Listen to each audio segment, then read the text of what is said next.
از دیشب آب کرده حرومزاده باغچه تخمشون آب بده. این مسئولیت‌های کثافت خونه نیستن.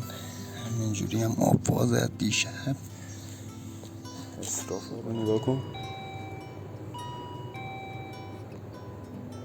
یه ساختمون 4 طبقه بعد واسه این مادر جا رایگان کنی عین خیالشون کیا؟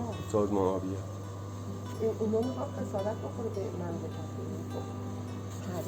حرومی برو سر کوچه. بیا با هم بریم سر کوچه یه نفر میخوای یه پتو چیزی بندازیم من روی اونا برن؟ آره اومده باغچه رو آب بده و وا گذاشته ریده به همه چی. اومدیم یه بالا پشت بوم بیم. طبقه اول کجا گفتی؟ بالا پشت بون همسایه بغلیش رفتیم. از اون ور اومدیم از نرده‌ها بریم. نرده‌ها چون انقدر شل بود بهش دست می‌دادیم میشکست.